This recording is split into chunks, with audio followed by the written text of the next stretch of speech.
No 12º evento Principia. Estamos muito felizes de estar conseguindo realizar esse evento, apesar de todos os pesares, né? Gostaria de dar as boas-vindas para todo mundo. Agradecer em especial ao professor Gustavo por ter aceito o nosso convite e poder apresentar aqui essa conferência para nós. O professor Gustavo, para quem não conhece, né, o professor Gustavo Capone é um dos grandes nomes aí da filosofia da biologia, diria até na comunidade latino-americana, lato sensu, mas também, claro, internacionalmente conhecido com seus trabalhos aí, que somam mais de 100 artigos, como os livros costumam colocar, e tem também, né, desde 2008, publicando aí vários livros sobre filosofia da biologia. O mais recente é Determinismo e Organização, Fundamentos e Límites do Programa de Claude Bernard, né, este aqui, publicado na Colômbia pela Universidade Nacional de Colômbia e Universidade del Bosque. Então, hoje, o professor Gustavo vai nos falar sobre o arquétipo vertebrado de Richard Owen, razão de ser e destino de um modelo. Obrigado mais uma vez, Gustavo, e assim que quiser, pode começar. Bueno, en primer lugar, sou eu que agradeço a vocês pela honra, né, de participar, né, assim, num encontro Principia, né, que tudo bem que nós somos velhos conhecidos, né, colegas, né, mas eu sei, a gente sabe a importância do evento, né, que felizmente foi cobrando ao longo dos anos. Há muitos anos que ele já é um evento muito importante na agenda brasileira e daqui do Cone Sul, né, da filosofia da ciência, e que vocês me permitam participar desta forma, eu sou muito agradecido por isso, né. E então o tema, né, é um tema, né, que a gente pode dizer, não é, posso esclarecer isso de início, né, a rigor não é uma exposição de filosofia da ciência minha, será, em todo caso, sim, uma exposição de o que a gente poderia chamar uma história epistemológica da ciência, uma história epistemológica da biologia, que, aliás, né, forma parte praticamente, eu diria, dos 50% da minha produção, né, ou pelo menos, ou quizá um pouquinho menos, mas não muito menos do que isso, né, não tem sido tanto somente de filosofia da biologia, mas também, né, de estudos históricos, que nem esse que você acaba de mencionar sobre Claude Bernard, né. E, bom, por isso, né, nesta exposição que vou fazer aqui, eu não vou discutir a natureza geral dos modelos, ni voy a tentar examinar aspectos gerais relativos aos modos de operar dos modelos dentro do conhecimento científico, né? Isso não será o que vou fazer, nem tampouco vou falar das condições de validação dos modelos. O que vou fazer, sim, o que vou falar, sim, é de um modelo em particular, que é o arquetipo dos vertebrados, conforme ele foi apresentado pelo naturalista inglês Richard Owen em 1848, quer dizer, no período, né, uma grande contribuição importante à história natural, né, anterior ao advenimento do evolucionismo, né. Lembro, para aqueles que não estão familiarizados com as datas, né, que a publicação da Origem das Espécies por parte de Darwin é de 1859, quer dizer, um pouco mais de 10 anos depois de Owen propor este arquétipo, né. E o que vou tentar fazer, né, será então caracterizar o que poderíamos chamar o tipo de serviço epistêmico que esse modelo tinha a desempenhar no contexto teórico no qual ele foi proposto, fazendo também algumas referências ao modo pelo qual este mesmo modelo influiu na história natural evolucionista, cuja instauração é posterior, como acabo de dizer, à origem das espécies. O que quer dizer, o modelo surge em um contexto pré-evolutivo e é aí onde está sua razão de ser originária, mas ele tem como se fosse uma encarnação, né, uma segunda vida modificada já no período evolucionista, e vamos a ver de que forma. O contexto, então, original do surgimento do arquétipo, que também poderia ser caracterizado como o que diríamos uma metáfora militar, seu teatro original de operações, foi justamente a anatomia comparada conforme ela era desenvolvida na história natural que precede a Revolução Darwiniana. Quer dizer, essa história natural que ao mesmo tempo em que ela preparou o campo de emergência da biologia evolutiva, ela foi também o referencial contra o qual Darwin teve que se voltar em 1859, quando a publicação sobre a origem das espécies. Quer dizer, Owen nos permite conhecer, de um lado, aquilo contra o qual Darwin tem que ir, né, aquela história natural ou aquela anatomia comparada em contra da qual Darwin tem que se voltar, mas também, né, como acontece como intrínseco a ideia de ruptura epistemológica, também nos mostra aquele referencial a partir do qual Darwin começou a trabalhar, né? E então temos que entender, né, como é que ele operava dentro dessa anatomia comparada pré-darwiniana, que era uma disciplina cujos métodos van a ser preservados, es un dato interesante, pela Revolução Darwiniana, embora esses métodos van a ser colocados aí depois da Revolução Darwiniana ao serviço de objetivos epistémicos totalmente novos. Comecemos então falando de como era o estudo da morfologia animal nesse momento anterior a 1859. E no que tange a isso, acho que pode ser bom começar lembrando que, durante as primeiras décadas do século XIX, o estudo da morfologia animal esteve pautado por dois grandes princípios: o princípio das condições de existência e o princípio da unidade de plano de composição. O princípio das condições de existência, associado à figura de Georges Cuvier, é aquele segundo o qual a forma dos seres vivos está determinada por pré-requisitos ou exigências funcionais. Um ser vivo, segundo essa ideia, deve ser uma totalidade, podemos dizer um sistema, funcionalmente coerente e viável. E, por isso, os diferentes componentes e aspectos da configuração morfológica de todo ser vivo devem ser compreendidos em virtude dessa exigência de coerência e viabilidade organizacional.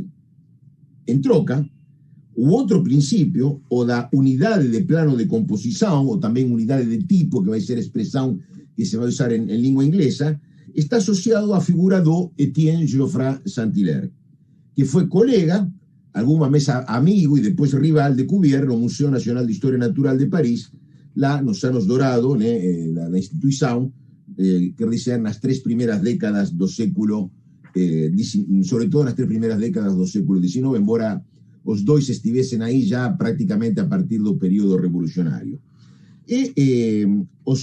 Segundo esse princípio, então, da unidade de composição proposto pelo Geoffroy, o primeiro objetivo da análise da morfologia de qualquer animal deve estar primeiramente pautado pela exigência de mostrar que essa morfologia se ajusta a um plano de organização que é comum a todos os animais. Um plano de organização que se preserva além das variadas condições de existência que as diferentes classes de seres vivos devem satisfazer para perdurar. De fato, na prática efetiva dos naturalistas, esses dois princípios não funcionavam propriamente como princípios antagônicos. No obstante, a célebre polêmica de Cuvier e Geoffroy, acontecida em 1830, o princípio das condições de existência e o princípio da unidade de plano de composição operavam como ideias reguladoras que, em geral, podiam ser simultaneamente atendidas. E, de fato, uma análise morfológica era considerada como plenamente acabada quando mais claramente conseguia situar a forma estudada dentro das coordenadas definidas pelos dois princípios. Porém, para além dessa integração, que estava melhor resolvida nas análises morfológicas concretas que nas discussões teóricas, então, para além dessa integração entre os dois princípios, também é possível falar que o princípio da unidade de composição era preeminente sobre o princípio das condições de existência. De um modo ou outro, a análise morfológica devia assumir que o ajuste das formas às suas condições de existência só podia acontecer no marco das restrições impostas pela unidade de composição. As formas vivas debían configurarse a partir de un repertorio limitado de pesas cuyas posiciones relativas eran constantes.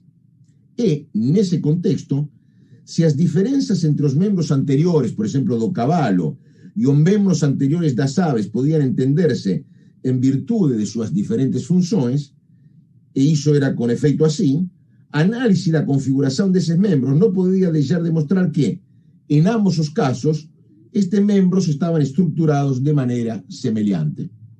Nos dois casos se daban as mesmas pesas óseas e esas pesas óseas se dispunham mantendo posições relativas constantes. Ditas pesas, é verdade, podían apresentar formas muito diferentes. E iso era así en virtude dos distintos requerimientos funcionais que determinaban esas pesas. Mas a análise morfológica somente se completaba e se mostraba que, malgrado súas formas diversificadas, esas pesas sempre eran as já contempladas por ese repertorio de elementos con o que se construían todos os seres vivos, ou máis concretamente con el que se construían, no caso, todos os vertebrados. E en ese marco que temos que situar a Richard Owen e seu arquetipo vertebrado de 1848. Este arquetipo vertebrado era un modelo tendente a pautar ese momento de análise morfológica orientada pela idea de unha unidade de composición cando ela se aplicaba ao caso específico dos vertebrados. Todavía, además de analizar a razón de ser originaria deste modelo, o seu modo de operar dentro do contexto epistémico no cual efectivamente o modelo surgió, além disso que ao mesmo tempo além disso que é o que mais nos vai ocupar na minha exposição, também pode ser interessante assinalar de que modo, ao ser pensado desde outras perspectivas teóricas, este modelo pode passar a ser considerado non já como uma idealização ou como uma abstracção metodologicamente operativa, e sim como uma aproximação a uma entidade real que devia ser individualizada e devidamente descrita. Pela mediação da biologia evolutiva, o modelo num momento se transformou em hipótesis. Isso é uma coisa interessante. Owen, cabe lembrar, foi apelidado o Cuvier inglês. Mas esse apelido alude menos às suas posições teóricas do que a sua gravitação política na institucionalização da história natural na Inglaterra. Porque, no que tange a seus compromissos conceituais e metodológicos, Owen, depois de passar uma primeira etapa decididamente cuvieriana, acabou aproximando-se mais aos pontos de vista do rival de Cuvier, o Geoffroy Saint-Hilaire. Focalizado nos vertebrados, o trabalho de Owen sempre esteve pautado por uma aplicação restringida do princípio da unidade de composição. Geoffroy suponha que essa unidade de composição se podia entrever em todos os animais, o Geoffroy, e além de procurar demonstrar essa unidade em suas contribuições à anatomia comparada aos vertebrados, Geoffroy, o francês, também tentou mostrar que os artrópodos e os moluscos se ajustavam ao mesmo plano de composição que se evidenciava em peixes, répteis, aves e mamíferos. Owen, em troca, nunca foi tão longe, era uma pessoa mais moderada, mais pragmática do que Geoffroy. E em seus estudos, os estudos se limitaram aos vertebrados, que de fato também tinham ocupado a maior parte dos estudos de Geoffroy. Numa memória de 1807, Geoffroy tinha sustentado isto que voy a citar. A natureza trabalha, voy a hacer uma cita longa de Geoffroy, a natureza trabalha constantemente con os mesmos materiais. Materiais quer dizer aquí pesas óseas. Sendo engenhosa a natureza, somente ao variar as formas. Habemos tender a facer sempre reaparecer os mesmos elementos en igual número, nas mesmas circunstancias, con as mesmas conexões. Assim, se acontece que un órgano toma un crecimiento extraordinario, súa influencia se torna patente nas partes vecinas que entón non llegan a ter seu desenvolvimento habitual. Mas nenhuma desas partes deixa de ser conservada, embora sella en un grau tal de pequeñez que frecuentemente as torna inúteis. Elas fican fican reducidas a rudimentos que testemunham de alguma forma a permanência do plano geral, isto é, aquele plano comum de organização. E Owen, agora voltou, isso era Geoffroy, voltou a Owen destinou seus trabalhos mais significativos a mostrar que, no caso dos vertebrados, pelo menos, essa ideia se cumpria com poucas exceções. Como acontecia com o próprio Geoffroy quando se referia aos vertebrados, Owen operacionalizava a afirmação de que a natureza trabalha sempre com os mesmos materiais, a referindo só a peças ósseas das que se compõe o esqueleto característico dos vertebrados. Os materiais em questão eram, então, peças ósseas desses esqueletos dos vertebrados. E a pressuposição, que Geoffroy chamava a teoria dos análogos, era que os esqueletos de todas as classes de vertebrados deviam estar compostos de um repertório de peças que sempre era, como já falei, o mesmo, sendo possível admitir que, em alguns casos, alguma dessas peças estivesse ausente. Para Geoffroy, o que era inaceitável era a alternativa contrária. O sea, había un plano de composición, un repertorio de peças a partir de los cuales los vertebrados se deberían armar. Geoffroy aceitaba, como digo, que eventualmente alguna de esas peças estuviese elidida, sumida, mas nunca que se pudiesen acrescentar nuevas peças. O sea, para él y para Geoffroy, que era más radical en este punto, ninguna análisis morfológica podía concluir con a postulación de una peça ósea supernumeraria que fuese necesario adicionar a ese repertorio. En contra do admitido por Cuvier, Geoffroy insistía no fato de que a análisis morfológica de cualquier grupo de vertebrados somente llegaba a su culminación cuando todas y cada una de las peças óseas do esqueleto de ese grupo era identificada como un dos elementos que compuñan ese repertorio de elementos o de materiais que era preciso tomar como referencia. Por iso, a descripción anatómica completa do externo o do cráneo de cualquier vertebrado debía poder identificar todas esas peças, pelo menos en alguna etapa de desenvolvimiento desa estructura. A predição às que nos leva esta verdade, decía Geoffroy en 1818, é que sempre encontraremos en cada familia todos os materiais orgánicos que tínhamos percibido na outra. Dito outra vez, en todo vertebrado vamos a encontrar todas as mesmas peças óseas que encontramos en cualquier outro. Owen, en troca, era un poquinho, outra vez repito, era un poquinho máis pragmático. Por iso, concedendo algo a Cuvier, Owen admitía que, en algunos casos recalcitrantes, podían ser admitidas otras peças óseas de carácter secundario, cuya razón de ser se explicaría en virtud de las exigencias derivadas de esas condiciones de existencia que los seres vivos inevitablemente debían satisfacer para serem viáveis. Entre tanto, para além dessa concessão marginal às posições preconizadas por Cuvier, a posição de Owen estava basicamente alinhada com a posição de Geoffroy. E isto também vale para isso que Geoffroy chamava princípio das conexões.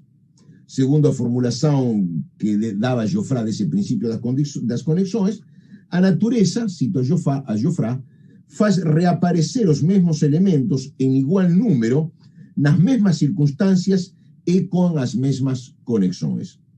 O que sim variam é o tamanho e a forma particular que essas peças particulares adotam. E aí, sim, a análise funcional, e nesse caso, sim, a análise funcional tem algo a dizer, operando como complemento, segundo, como subordinado à análise morfológica. Os naturalistas, falava Geoffroy, devem aceitar que, o cito outra vez, um órgão variando na sua conformação passe frequentemente de uma função a outra. Os naturalistas, continua falando Geoffroy, podem constatar isso seguindo o membro dianteiro de um vertebrado, tanto em seus diversos usos, quanto nas suas numerosas metamorfoses. O vendo a esse membro vertebrado, dianteiro, sucessivamente aplicado ao voo, à natação, ao salto, à carreira, etc., etc. Sendo aqui um útil para a locomoção, lá um gancho para subir, en outra parte armas defensivas ou ofensivas, e inclusive suceder como na nosa especie, no homem, que ese membro é o principal órgão do tato e acaba sendo un dos meios máis eficaces de nosas facultades intelectuais, decía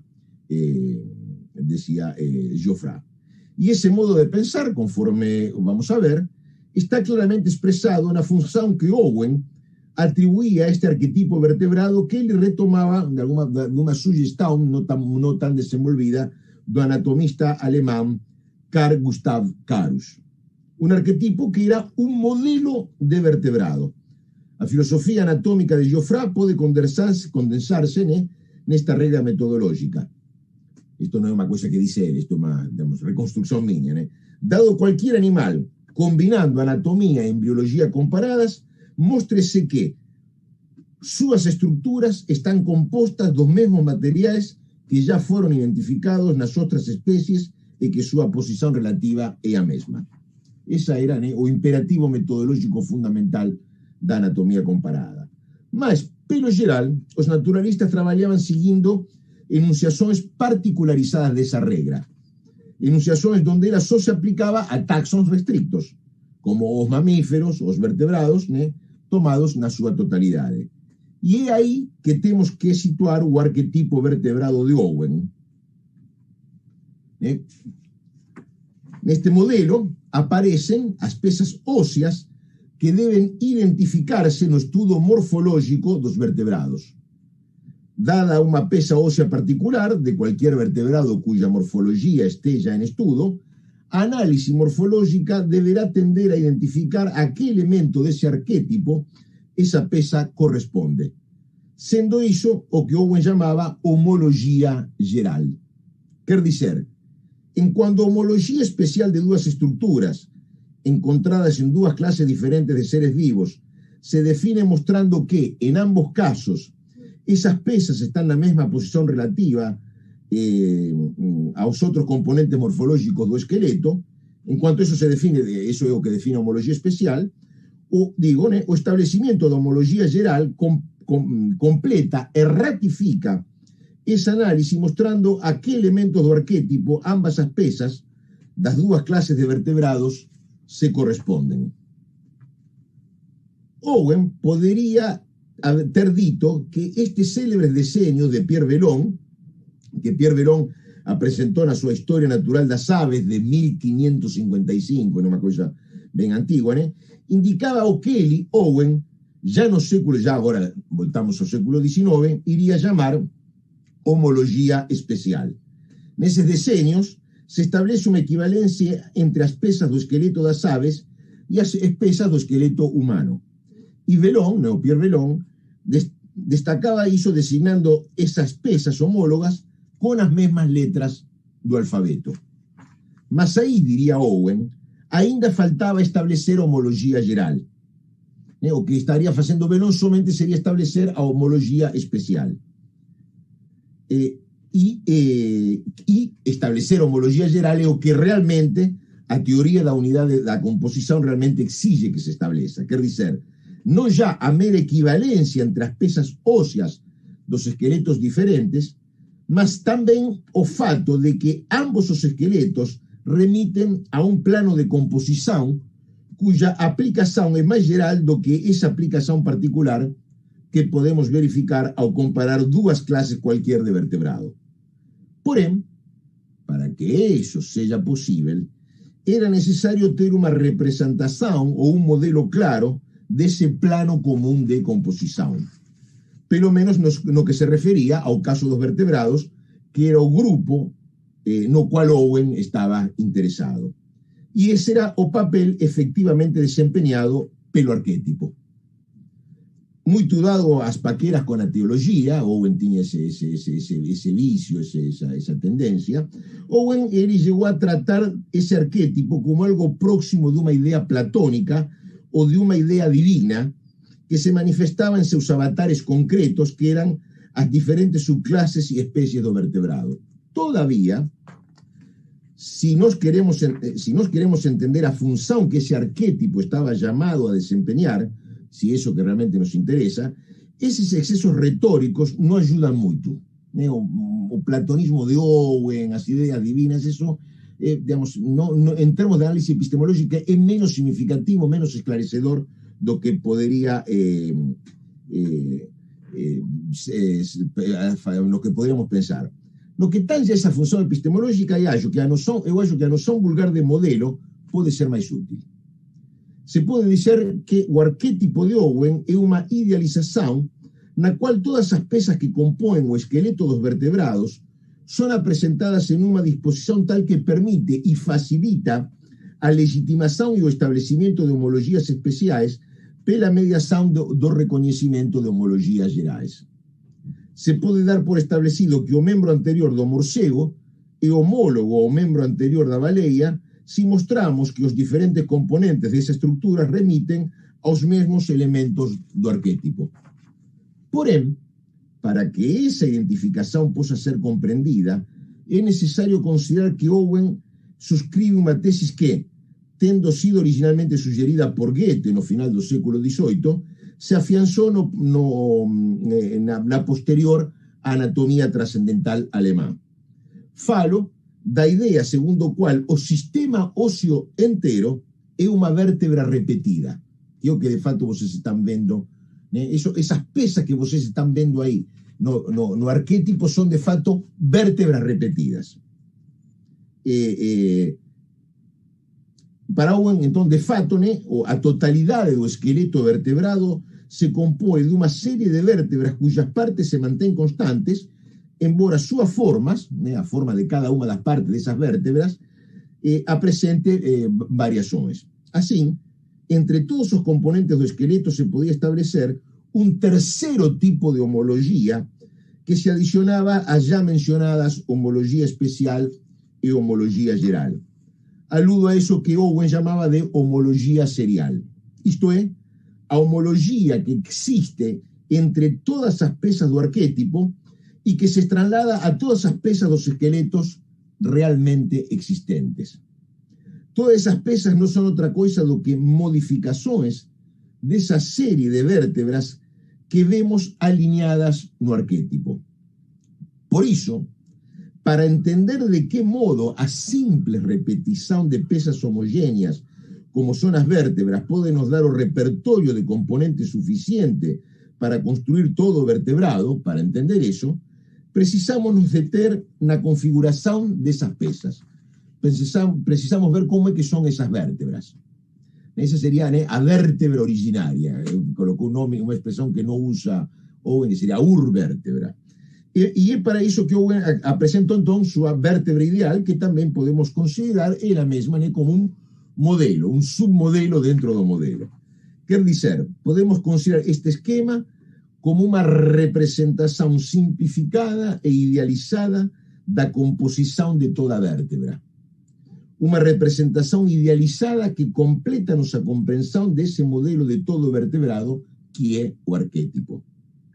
Todavia, para que este esquema de vértebra no nos resulte desconcertante, o quizá excesivamente idealizado, pode-se apreciar a reformulação que de essa vértebra que se pode encontrar num trabalho recente, né, uma representação dessa vértebra, que eu encontrei num trabalho recente, né, que se basa nesta representação de Owen, que é um trabalho sobre potencial biomimético da coluna vertebral.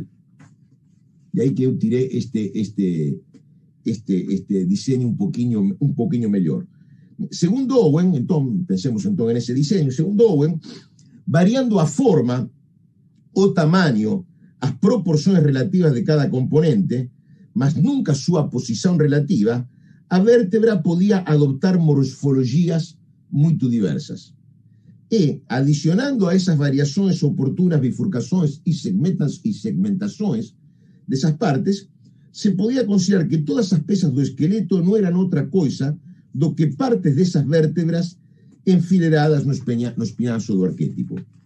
Partes atrofiadas ou hipertrofiadas, esticadas ou encurtadas, às vezes retorcidas e muitas vezes divididas e segmentadas, que daban lugar a variedade de formas que os vertebrados podían adoptar e de fato adoptan.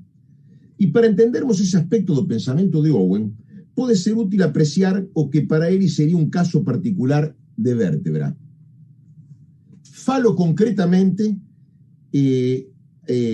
desas vértebras que, segundo Owen, conformarían o tórax das aves. As costelas, segundo Owen sustentaba, non eran outra coisa do que esas pesas das vértebras a que se denomina, ainda hoxe na anatomía de hoxe, arcos emales. E eran eses mesmos arcos que, ao convergiren, formaban o externo, né? Que é o que se ve na parte inferior do deseño aí na tela. Así, admitiendo esa forma de pensar, se podía entender que os diferentes tipos de vertebrado non fosen máis do que simples modificacións do arquétipo que resultaban das diferentes variacións de formas ás que as vértebras podían estar suxeitas. E iso é o que a primeira lámina de a obra sobre a natureza dos membros, On the Nature of Limbs, que Owen publicou, e iso que mostra, o que a primeira lámina dese libro sobre a natureza dos membros que Owen publicou en 1849. Esa é a primeira lámina. Todavía, para entender a función epistémica que o arquetipo vertebrado estaba llamado a desempeñar, é necesario non perder de vista que, cuando o esqueleto das diferentes clases de vertebrados é pensado como unha modificación do arquétipo, ou cuando todos eses osos son entendidos como vértebras modificadas, cuando se procede desa forma, digo, o que aí está en xogo non é unha referencia a nenhum proceso causal. Non proyecten unha teoría causal donde ela non está.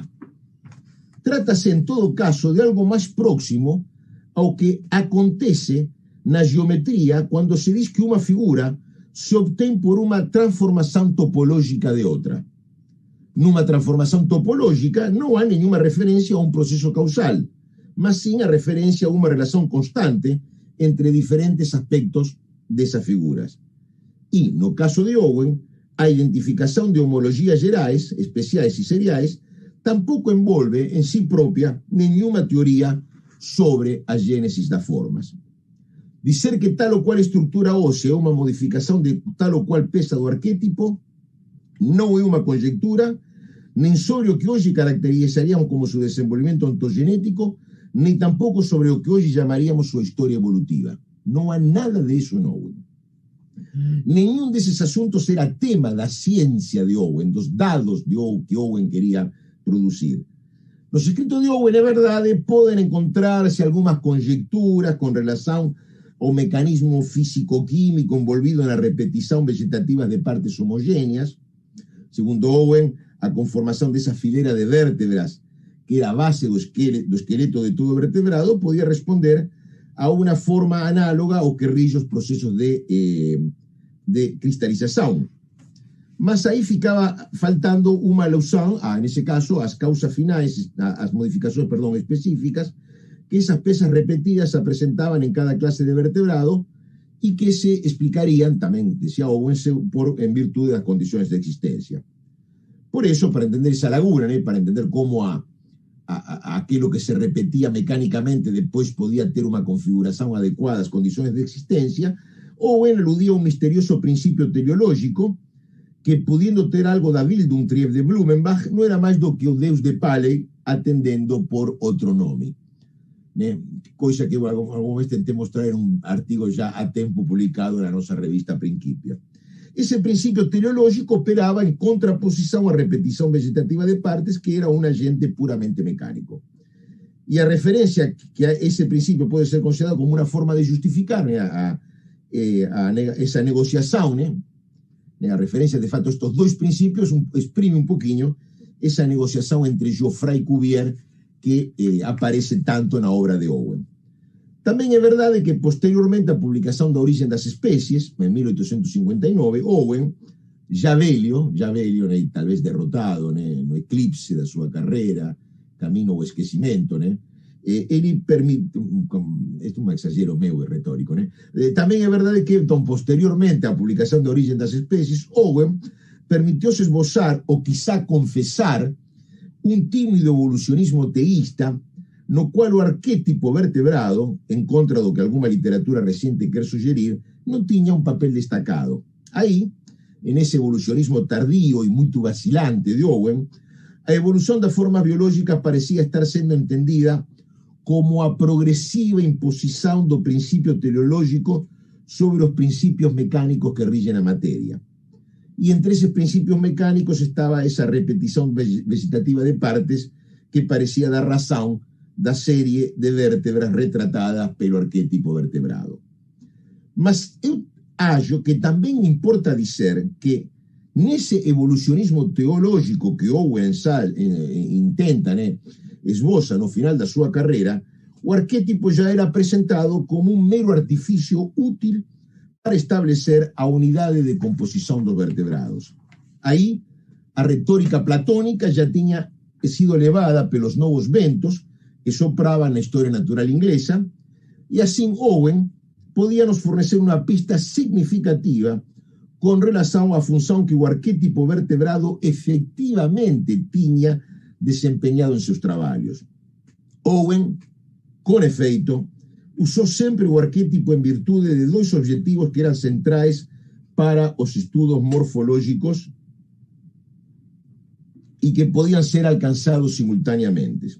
Um desses objetivos era a identificação precisa das peças anatômicas examinadas.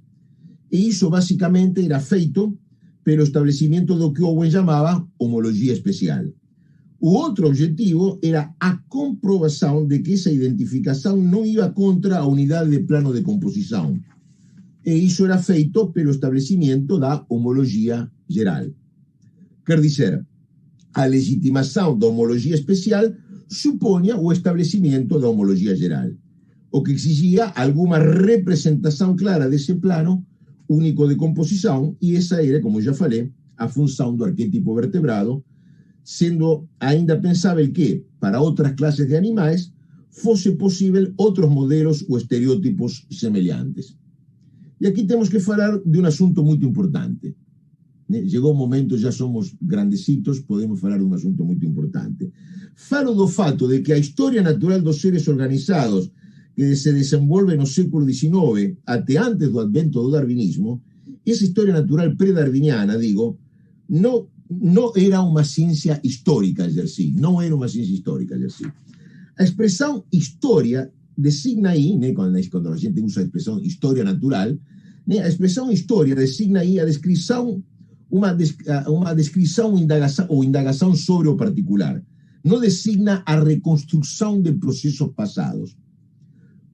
Com o próprio Cuvier, e por exigência de seus estudos paleontológicos, mas sobretudo com o desenvolvimento dessa geologia histórica, cuja expressão mais acabada foi a obra de Charles Lyell, o princípio de geologia, a partir desses desenvolvimentos teóricos, digo, uma ideia de uma história da natureza tinha começado a consolidar-se, se livrando do viés especulativo que Buffon tinha dado a essas questões no século anterior, isto é, no século XVIII. Isso, porém, ainda não tinha acontecido no que tange aos estudos morfológicos, como aqueles nos quais o Owen estava envolvido. No século XVIII, não faltaram especulações sobre a origem das formas, nem sobre os diferentes processos que explicariam sua configuração atual. E as obras de Buffon, outra vez, são o melhor exemplo disso. E tampouco faltaram essas especulações no século XIX. As teorias de Lamarck constituem o exemplo mais conhecido dessas especulações, mas há outros exemplos. Esse é o caso, por exemplo, entre os outros exemplos, está o caso das conjecturas transformistas do próprio Etienne Geoffroy Saint-Hilaire. Porém, em nenhum caso, e isto é muito importante, essas especulações chegam a incidir, a impactar claramente, ou em forma minimamente observável, na produção e acumulação coletiva de resultados que acontecia nos estudos morfológicos. As perguntas que pautavam esses estudos da forma dos seres vivos apontavam ao estabelecimento de determinantes que não somente careciam de conteúdo causal, mas que tampouco aludían a procesos vinculados con a génesis da forma en estudo. Para Cuvier, o central eran as determinações funcionais. lembren Cuvier, dado cualquier detalle da estrutura de un ser vivo, uma vez que se establecía a correlación funcional entre esa configuración y las condiciones de existencia de ese ser, no había más nada para decir. Y ahí no cabía ninguna especulación sobre el proceso que tenía permitido que esa correlación surgiese y se estableciese. Por otro lado, do lado da perspectiva morfológica impulsionada por Geoffroy, o estudo de cualquier configuración orgánica debía mostrarse o ajuste a unidades de composición. Y no caso concreto de Owen, ese ajuste se evidenciaba remitiendo cada pieza ósea ao elemento que le correspondía no modelo representado pelo arquetipo. Y claro, por otra parte, que ese modelo no representaba nada real. Tratábase definitivamente de una idealización. O esqueleto de cualquier vertebrado realmente existente, o que alguna vez tuviese existido, solo podía ser un desvío de ese modelo ideal. Y ese desvío certamente tenía a ver con las condiciones de existencia. O arquetipo se componía segundo criterios puramente morfológicos. Él no contemplaba, entonces, exigencias funcionales. Y era ao atender a esas exigencias funcionales que las formas reales se separaban do representado por esa idealización. Posiblemente, olhando o arquetipo vertebrado, se podría pensar que ele é o esqueleto de algo semelhante a un peixe pulmonado, como por ejemplo este peixe pulmonado sulamericano, que no Brasil se conoce como piramboia, nome engraçado, piramboia. Ese peixe, cuyo nome científico, más serio, é Lepidosirene paradoxa. Mas no hay nada de eso, ustedes no asocien eso, aunque esto parece un arquetipo vestido, mas no hay nada de eso. De facto, o arquetipo no puede identificarse con ninguno de sus posibles avatares. O que aquí puede ser oportuno lembrar es algo que Alexander Coiré faló en uno de sus estudios galileanos. Se refiriendo ao papel que o principio de inercia desempeña na física clásica, Coiré dice ahí que a partir de ese principio de inercia, o que acontece, se explica a partir de aquello que no es. Y él también fala, pelo que nunca es, o aquello que es real, se explica a partir de aquello que nunca es.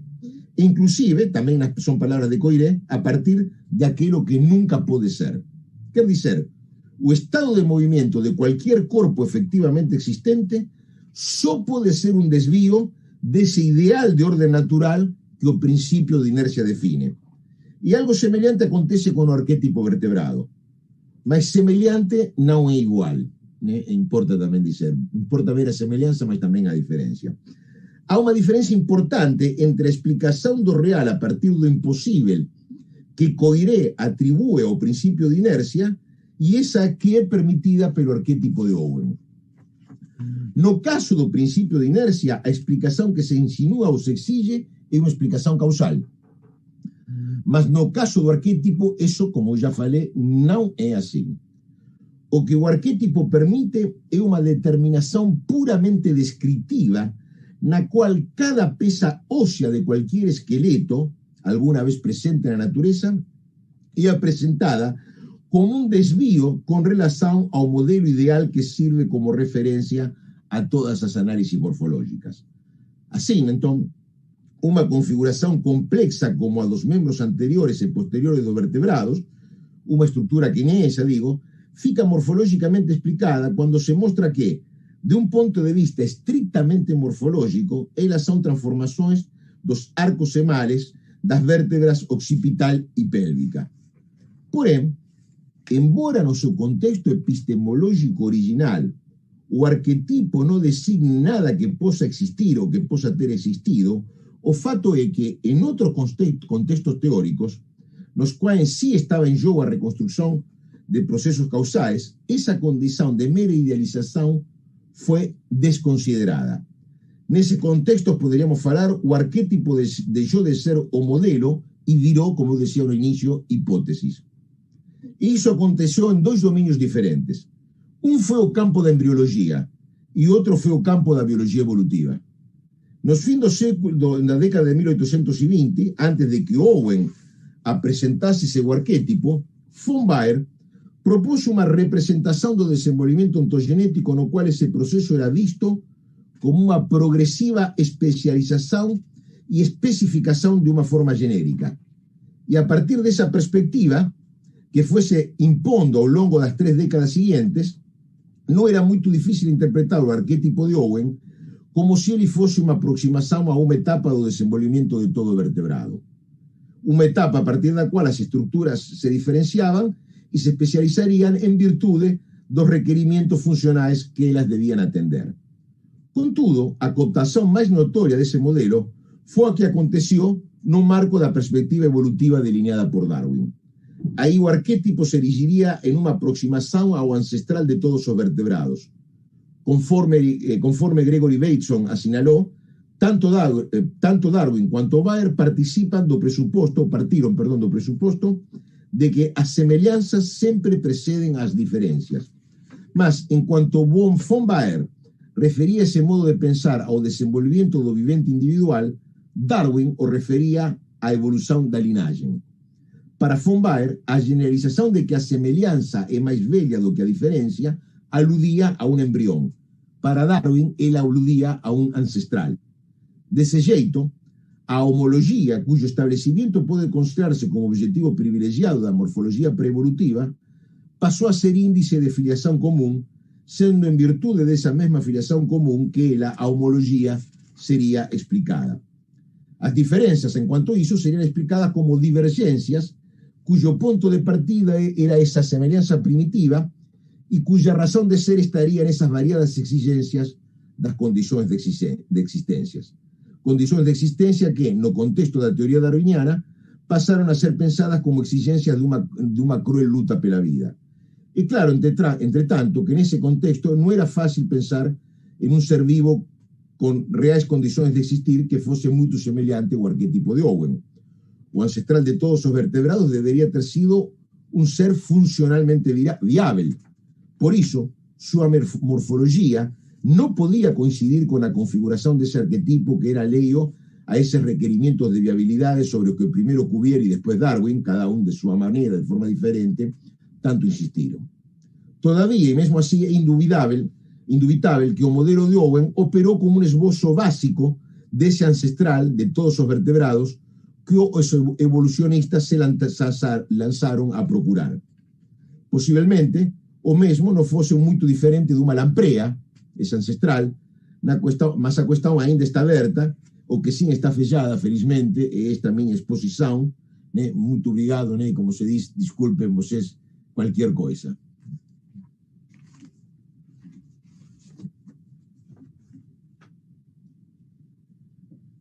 Bom. Obrigado, Gustavo. Se houver perguntas aí, por favor, pessoal, manifestem-se no chat usando o Q. Ou tentem também levantando a mão, pode ser. Vou tentar acompanhar, mas o Q é preferido. Bom, temos uma pergunta de Otávio Bueno. Pode falar, Otávio?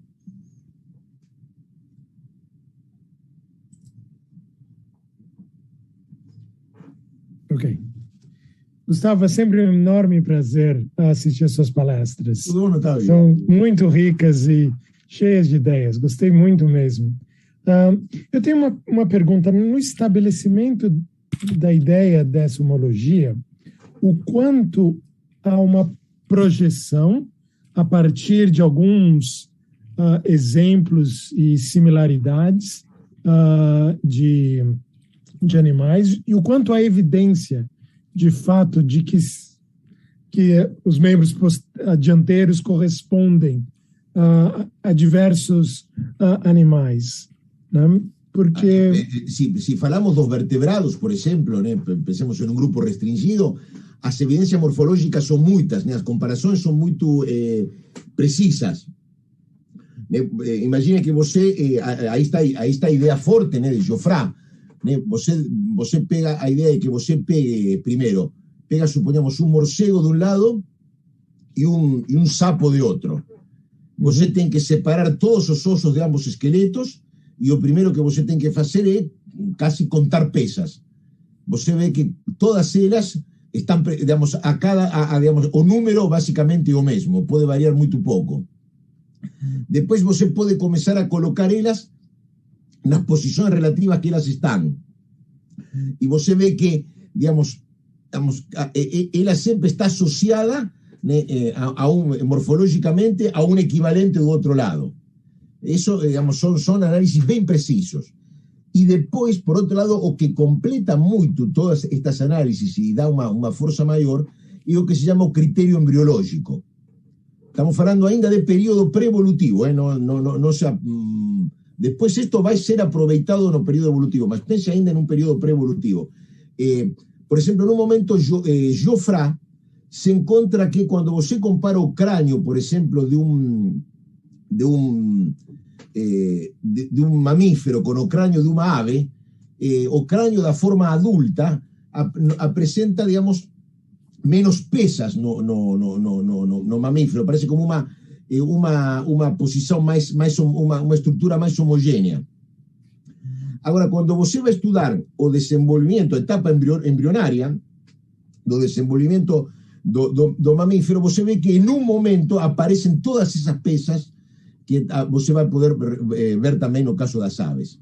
Ou seja, há muitas vias de comparação que permitem fortalecer essa homologia. Essa ideia de homologia e que tiram arbitrariedade ao trabalho morfológico. E claro, depois a questão é, quando você começa a querer levar, como foi o caso de Geoffroy, mais longe a unidade de tipo, por exemplo, Geoffroy no momento começa a ir na direção dos insectos e ele começa a procurar a comparar a morfologia dos insectos. Isto já é Geoffroy, Owen não chegou tão longe, com a morfologia dos vertebrados. Incluso ele diz, bom, os segmentos de um insecto, de um artrópodo, são equivalentes a vértebras, somente que o artrópodo se desenvolve dentro da vértebra e o vertebrado se desenvolve por fora da vértebra.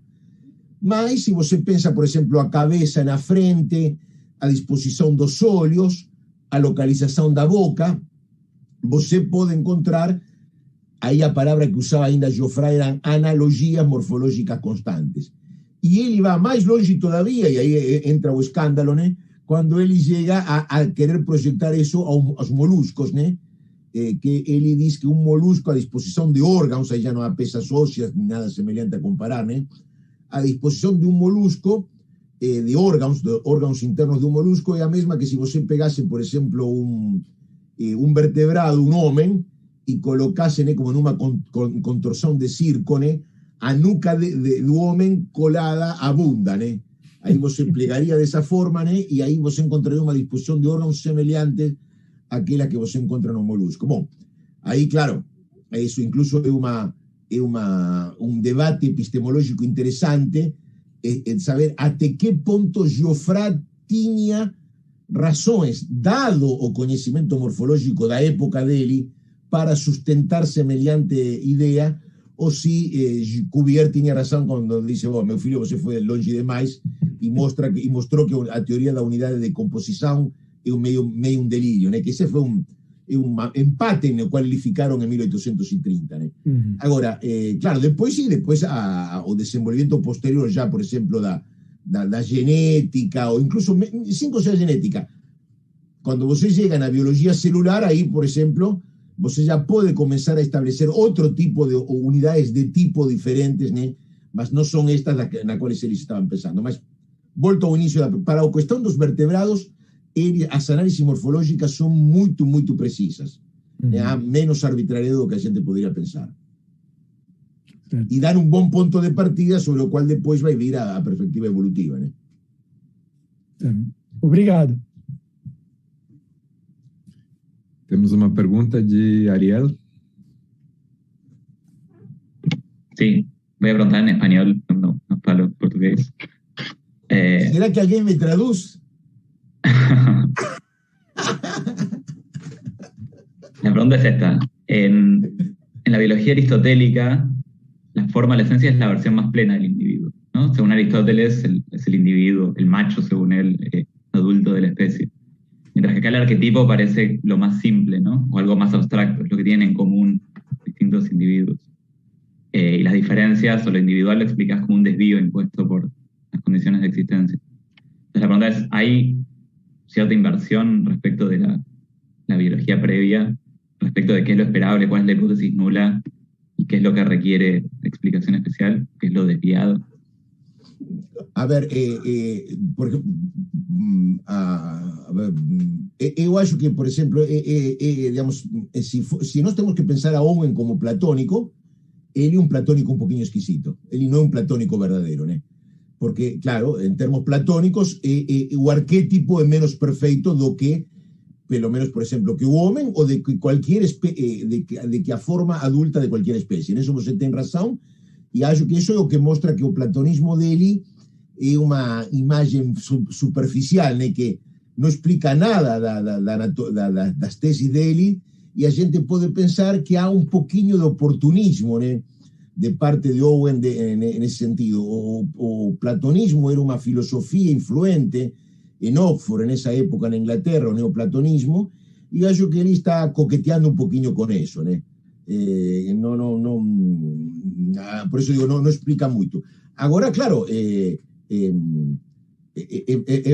verdade que, mas aí vou na segunda parte, você tem razão em uma coisa que você diz, e isto vai ser muito importante para o desenvolvimento do evolucionismo, né? Se você sigue, por exemplo, uma perspectiva clássica da anatomia, né, aparece essa figura de você explicar a anatomia do macaco a partir da anatomia do homem.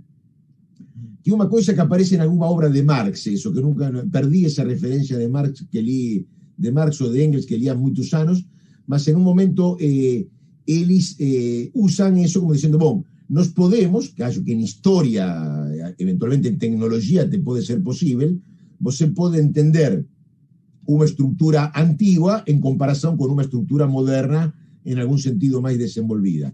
Mas na anatomia clássica, anterior propriamente ao verdadeiro desenvolvimento da anatomia comparada, esse era o estándar, era uma anatomia muito antropocêntrica. O homem era considerado, né, a forma de referência e, devagar, as outras espécies iam sendo explicadas, né, em função do seu afastamento com a forma humana.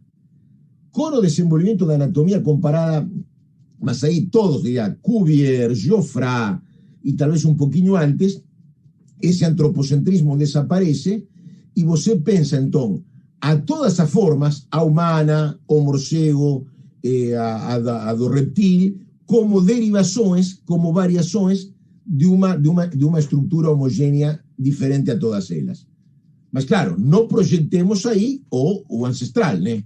Isso vai vir depois, né? Claro, nós dizemos, mas aí você já está, você diria, está na cara do gol. Parece que somente mover a bola um pouquinho, né? E você chega, né, à perspectiva evolucionista. Mas estes caras estavam longe de pensar que isso pudesse levar à perspectiva evolucionista.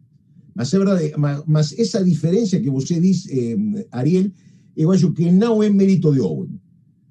Em todo caso, onde aparece formulada mais claramente quando você lê as primeiras partes do volume primeiro da filosofia anatômica de Geoffroy.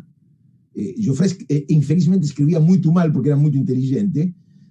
Acho que a imagem que a gente tem de Cuvier como uma pessoa muito mais influente, racional, é mais um efeito de que Cuvier escrevia muito bem e Geoffroy era um desastre escrevendo, né?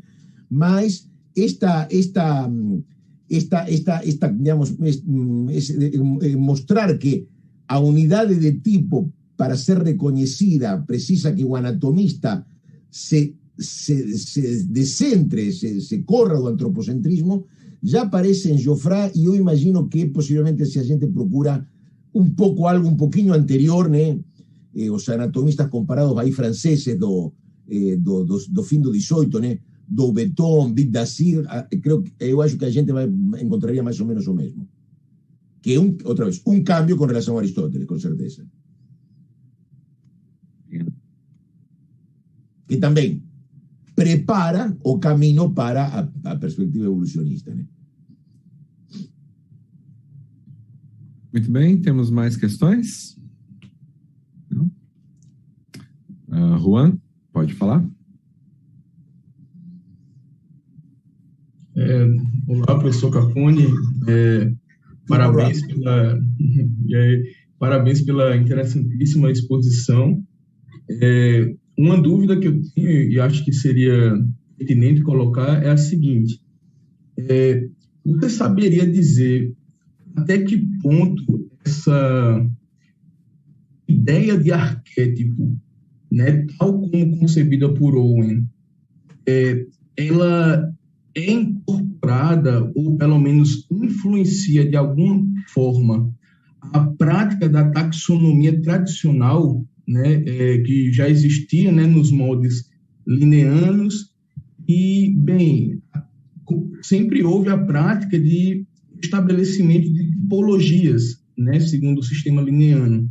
¿Establecimiento de qué? No entendí, ¿establecimiento de? De tipologias, né? Por exemplo, para uma espécie, a gente vai ter a indicação de um holótipo, né? Um exemplar ideal que remete a essa categoria, assim como nos níveis superiores da organização hierárquica. Um procedimento muito semelhante é feito, mas com uma particularidade, né? Sendo a de que, ao invés de que o exemplar escolhido, ao invés de ser um exemplar, às vezes, depositado numa coleção taxonômica, ele passa a ser um dos subgrupos desse nível hierárquico, né? E aí a minha pergunta vai no seguinte sentido, né? Vindo desse ponto da pergunta sobre se houve algum grau de influência na forma como esse tipo de apontamento de tipos ideais foi sendo realizado na hierarquia linneana, eu me pergunto até mesmo quando a gente toma a taxonomia tradicional contemporânea, né, que de certa forma conserva, né, uma estrutura muito antiga ainda e não incorpora muito bem uma série de inovações que surgiram com a colocação da teoria darwiniana, né? E será que ainda não existe algum passo desse procedimento na taxonomia tradicional contemporânea, algo que remeta ao ideal de arquétipo, tal como Owen coloca? No, o problema, Juan, es que você no debe vincular a idea de exemplar tipo, ¿né? O de exemplar típico, tipo, con a idea de arquetipo. No están vinculadas. Esto tiene a ver con o mismo que yo ya falei na palestra semana pasada no Chile, ¿né? O no sé si decir no Chile o pelo Chile, ¿né? Porque yo estaba siempre aquí en el mismo lugar sentado, ¿né? De que tenemos siempre el tema da homonimia conceitual na biologia, né? Con o caso da adaptação, né? Un caso muito claro, né? O conceito ontogenético de adaptação e o conceito filogenético ou evolutivo. Agora, neste caso o exemplar tipo da taxonomia, né? Que ainda é vigente e se pode utilizar na taxonomia evolutiva, no es una pista boa para entender o arquetipo de Owen, porque ese arquetipo, justamente por definición para Owen, ese arquetipo no es un exemplar de ninguna especie. Cualquier ser vivo individual que você aponte, ele somente puede ser un desvío do arquetipo. O arquetipo es un ideal, justamente, es un ideal que, por ser un ideal morfológico, él es, en términos funcionales, totalmente, en términos funcionales, él es totalmente inviable, no puede existir. Por tanto, él no sería, por ejemplo, no puede ser que o arquetipo, por ejemplo, no tendría sentido ninguno decir que o arquetipo de Owen sea o tipo de todos los vertebrados no sentido taxonómico. No hay absolutamente nada de eso.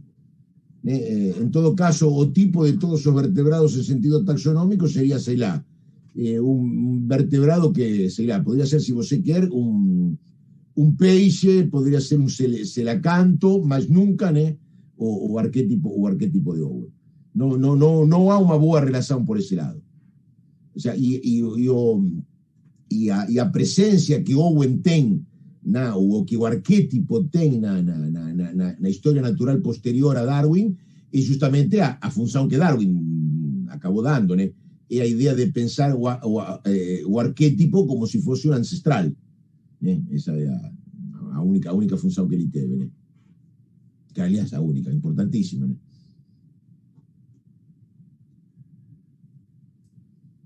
Muito bem. Temos mais questões?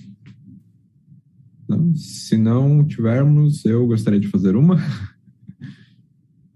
Bom, Gustavo, então você mencionou em diversos momentos que a gente não deve ter uma interpretação darwiniana, não deve ter uma interpretação disso como uma unidade de tipo de filiação comum, né? Uma interpretação via filiação comum desse arquétipo. Isso significa que a gente não deve ter uma interpretação nem histórica e nem causal, né, sobre esse arquétipo. Bom, a minha pergunta tem um pouco a ver com isso. Eu fico pensando, eu estou interessado em pensar modelos na história. Eu fico me perguntando se, então, no momento que a gente adota a perspectiva histórica e a gente concebe esse arquétipo como talvez dá uma interpretação, sei lá, filogenética para ele, a gente tem que abrir mão daí da palavra modelo, né? Que daí deixa de ser válido falar nisso como um modelo.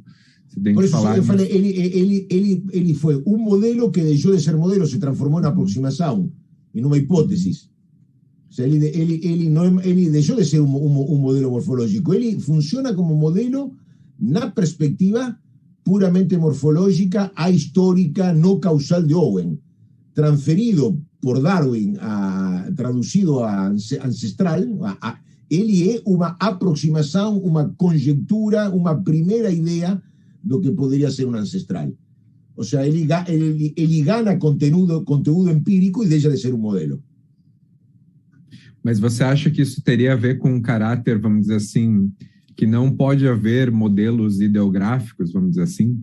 Não, sim. Eu não estou dizendo isso. Estou dizendo no caso do arquétipo. Eu acho que sim, que na medida em que eu acho que você pode ter modelos de processos históricos. Eu acho que isso, mas isso é outra coisa. Você pode ter, por exemplo, veja bem, a ver, um caso concreto, em biologia distinto, não tem nada a ver, não? Que seria o modelo de especiação alopátrica. Esse é um modelo de processo histórico, um processo de especiação, um processo histórico, você tem um modelo que pode servir para representar distintos tipos de processos de especiação, embora não todos, né?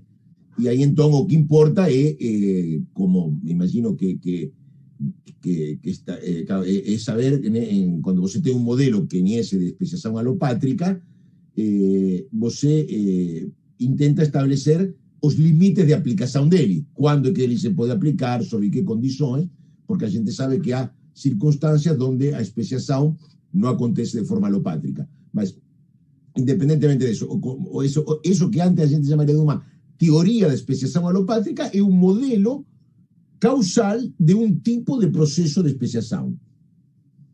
E poderia haver outros tipos de modelos históricos nesse sentido. Sim, mas então a gente só encontraria modelos no campo do processo, vamos dizer assim, não do padrão, do pattern, porque o arquétipo do Owen migrou, vamos dizer assim, quer dizer, não migrou porque ele não começou como processo, como você bem enfatizou, mas ele, vamos dizer, ele foi para o campo do pattern, e a ideia é que no momento que ele vai para o campo do pattern, ele deixa de fazer sentido da gente falar em modelos. Então, talvez minha pergunta seja mais no sentido, é possível pensar em modelos em filogenética? Me parece que a gente tem modelos de padrões de especiação, mas não modelos... Não, mas eu acho que ainda a gente deveria complicar um pouquinho mais, Jerzy, porque o arquétipo o arquétipo tampouco é um modelo de pattern filogenético. porque todo eso, digamos, não está na ideia de arquétipo. Você pode ter, eu acho que nisso você acho que não está mal procurar, você pode ter, em relação a uma ciência histórica, modelos relativos aos mecanismos causais envolvidos, e você pode ter modelos relativos ao tipo de fenômeno gerado. E acho que cabem as duas coisas, mas em nenhum dos dois casos se aplica isso, se aproxima ao que acontece com o modelo que era o modelo de Owen, como ele funcionava no contexto da morfologia pré-evolutiva. Mas eu acho que sí, que nesse sentido modelos da ciência histórica, como digo, e tanto causais como de pattern, digamos, donde você pode dizer, olha, o que aconteceu neste caso é análogo nos resultados gerados ao que aconteceu em tal outra situação. Isso pode ser na filogenia, mas acho que também pode ser, por exemplo, num processo geológico, e também pode ser em um processo da história humana. E depois haverá que discutir de se essa semelhança, analogia, homologia, não sei como chamar neste caso, do pattern resultante, tem a ver com uma semelhança de base também dos mecanismos causais. Isso forma parte das perguntas empíricas, imagino. Perfeito, perfeito. Temos uma pergunta ainda de Ariel. Sí, follow-up en relación con esto. Digamos, en la inferencia filogenética contemporánea se requiere que primero uno reconozca formas alternativas de un carácter en distintas especies, ¿no? Y esas son, de hecho, transformaciones topológicas en el sentido de Owen directamente. Entonces yo diría el modelo no sé si el arquetipo, pero la idea de transformación topológica se sigue usando hoy tal cual como la presentó él, ¿no? No es que se transformó en un modelo, se transformó en otra cosa, sino que se explicó. Claro, mas aí já não é um modelo do arquétipo, sino a ideia de transformação. Claro, la idea de transformación topológica. Sí, no, claro, aí sim, mas aí, claro, aí já é a própria, aí você pega a transformação e você, claro, pode se perguntar se você pode incluso fazer analogia de transformações semelhantes em distintos taxons. Esa sería a idea na qual estaría interesado Jerzy. Mas aí já é a própria transformação, né? Incluso você tem a ideia de transformação, a topológica, a ideia de que em uma transformação você pode ter uma mesma estrutura transformada que desempenha diferentes funções, mas não é propriamente o arquétipo aí. Ya, claro, ahí sería en esto o pattern resultante que opera como modelo. Mas aí você precisa mais do que o próprio ponto de partida. O arquétipo sería somente o ponto de partida desse pattern que resulta aí, né? Digo, o ponto de arranque da série de transformações. Muito bem.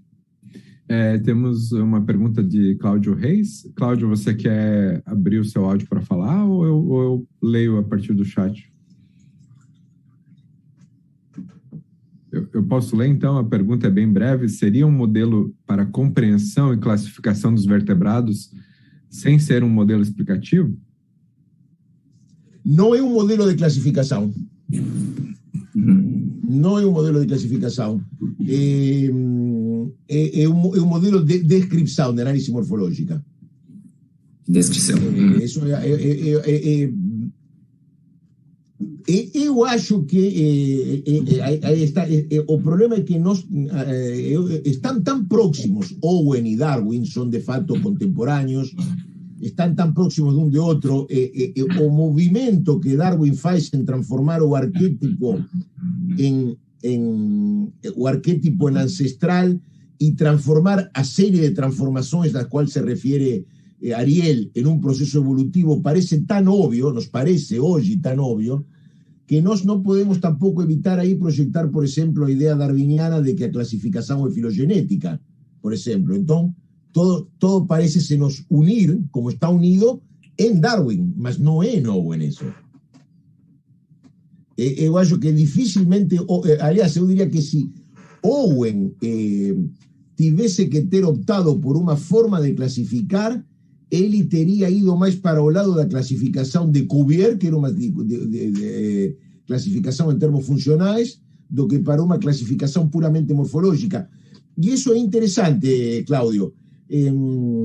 Nós temos no período pré-darwiniano, uma ideia funcional, temos o modelo de classificação de Cuvier que é funcional, por modelo, tipos de organização de seres vivos. E nós poderíamos dizer, bom, se temos uma perspectiva como a de Cuvier centrada nas condições de existência e uma classificação associada a ela, do outro lado temos que ter algo semelhante, temos que ter uma análise formológica baseada em perspectiva puramente estrutural e uma classificação morfológica. Mas não temos. A sugestão de uma classificação morfológica vai aparecer, de fato, no período já pós-darwiniano, por o Hans Riech, né, que vai sugerir a ideia de uma classificação morfológica, sem que ninguém dê muita bola a ele, né? E ficou um pouquinho esquecido. Mas acho que eu não faria essa relação. Porque para você transformar, digamos, claro, você tem que ver como Darwin se está raciocinando, né? Ele primeiro transforma. Claro, você poderia pensar, a ver, claro, você pode classificar os vertebrados em virtude da sua distância com relação, pela forma em que se vão diferenciando do arquétipo. Mas isso não está em Owen. O sea, poderíamos pensar assim, mas isso não está ainda em Owen. Owen não fez contribuições à taxonomia, e menos ainda a partir da ideia de arquétipo. Obrigado, Gustavo. Obrigado pela ótima palestra.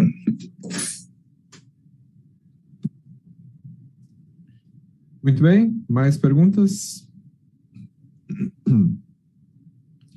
Não havendo mais perguntas, gostaria de agradecer mais uma vez, então, Gustavo. Obrigado. E agradeço a vocês outra vez o convite para participar e agradeço também as perguntas que permitiram conversar e discutir um pouquinho sobre o assunto. Agradeço a todos. Muito obrigado e boa noite. Boa noite, boa noite. Tchau. Isso aí. Tchau, tchau. Tchau. Tchau. Nós vamos permanecer por aqui só um momento enquanto se encerra a transmissão do YouTube. O Gustavo, agora o outro Gustavo, pode encerrar por lá também, por favor?